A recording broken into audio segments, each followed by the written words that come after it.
What's going on, guys? Welcome back in. I want to start today off with reminding you why we're here and what I'm doing. Here's a certain pattern that is absolutely so easy if you just make the right pattern correctly.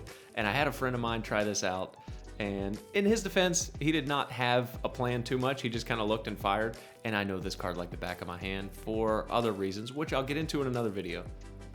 So of course, I knew exactly how to run this out, but my point remains the same.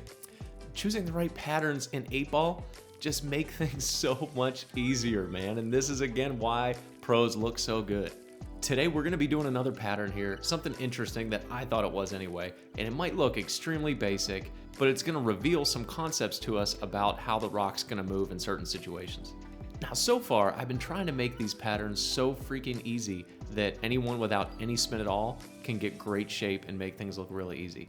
Today, we're gonna come across a little bit of a hurdle and have to decide if we're gonna start spinning the cue ball. But nevertheless, let's jump into this, guys. All right, guys, here's our pattern. Again, we're playing 8-ball. And the first thing I wanna say as John here starts to line some things up, you can shoot either of these balls in any order. He chose to go with the long rail shot first, and that's the position he chooses to get to the 8-ball. But first thing I wanna say as we're looking at this, because we're gonna see this kind of run out a few times, is first thing you need to identify is that 8-ball sucks. You're gonna wanna get pretty straight on and as close as possible to be comfortable making this. I mean, at least me anyway, because I am good at missing money balls.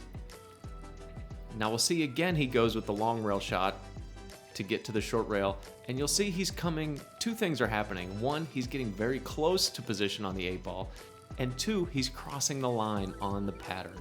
These are things that you kind of want to be able to identify as you're trying to pick the right choices to go here. Now we're watching Ted run this down too. Ted, same kind of scenario. He chooses to use the short rail shot to get to the 8-ball. I don't know a great way to do this. One way would be to get pretty flat on this like he does, but I don't think I would go top with this because of what happens here. Now, is he putting left-hand spin to send him that way? I'm not sure, but again, like I said in the last one, you're gonna be coming close to the side pocket. Next up is Robert here, and you'd think that I'm kind of playing like a little bit of a mind game here, some sleight of hand by putting the cue ball towards the long rail. I didn't mean to, but it didn't matter because he picked up on it, and he knows the better way to get on this is by using the long rail ball, which is kind of what we're gonna flesh out here. Now, he used the same pattern that I showed in the last video of getting from that short rail to that long rail, getting nice and straight on it. And Novin, he's not 7 foot tall and had to reach, but he chose to stun across. He got a little close to the 8-ball, but he lands it pretty well. Nice stroke, he's no slouch. Now let's take a look at this shot. Now let me explain why the long rail ball gets you back over to the other side of the long rail. Now, like I said, these guys were trying to use the short rail to get over there. One thing about position play that you need to remember is that you always want to try to roll into position. Now, I roll across position all the time while I'm trying to run out an 8-ball, and my runouts go sideways for plenty of reasons, but that's often one of them. And you want to roll into position. So if you want to roll into position, then you want to come off of this short rail at some point in time. If not, you're just going to be coming across it. So as far as starting from the short rail with that ball on the short rail, you're almost always going to be coming across it. What's going to help you if you have to go from that short rail shot and over is to stay far away. Anytime that you're going to be crossing position, you want to give yourself distance so that you have a bigger area to land in.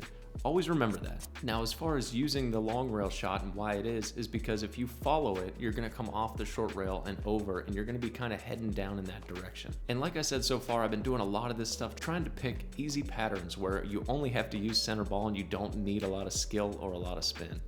But as I show here, it's pretty difficult to get really good on this 8-ball without some sort of help. Let me explain why. With a natural rolling cue ball is gonna stay up here along this line, which is fine, but unfortunately, you're gonna have to stay long on this 8-ball. Now, I tried to tinker with this a lot, and in the meantime, I found something pretty interesting. So check this out.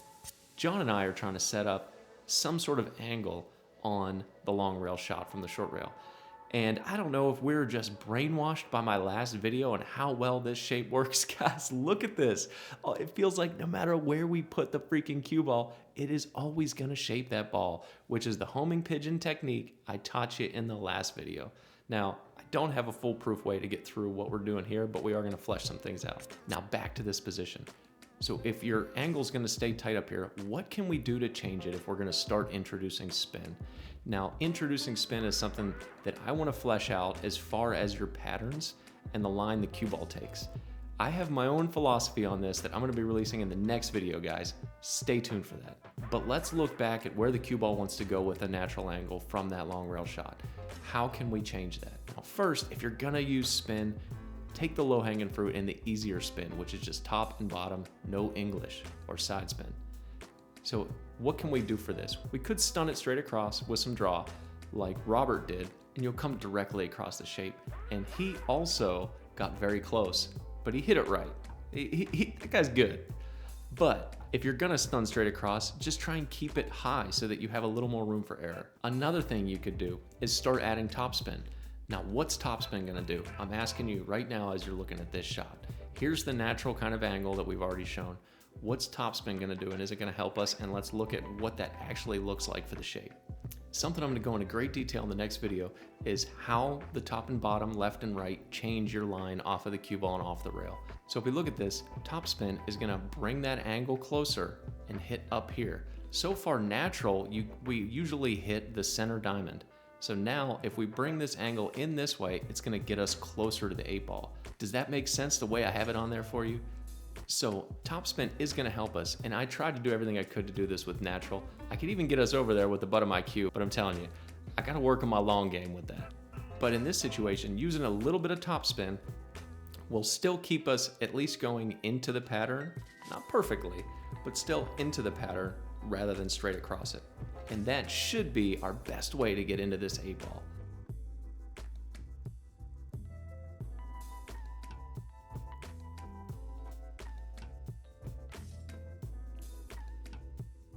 But I ask you guys now, sitting in this scenario, which ball are you shooting first and which way are you gonna do it? Are you gonna use topspin to bring yourself into the angle? You know what they say, draw for show and follow for dough. Or are you gonna stun straight across? Most higher level players always tell me that you wanna follow more. It's just more reliable and it's more easy to control. Very easy to stun this out of control. As we're jumping out of here, man, you know how you get perfect on this? Is you start introducing side spin, which is what I'm gonna really flesh out in my next video based on my philosophy and what I tell my players about using left and right spin. Stay tuned for that, but take this one to the table and let me know what you guys think about getting out in this scenario. Till next time, guys, keep shooting.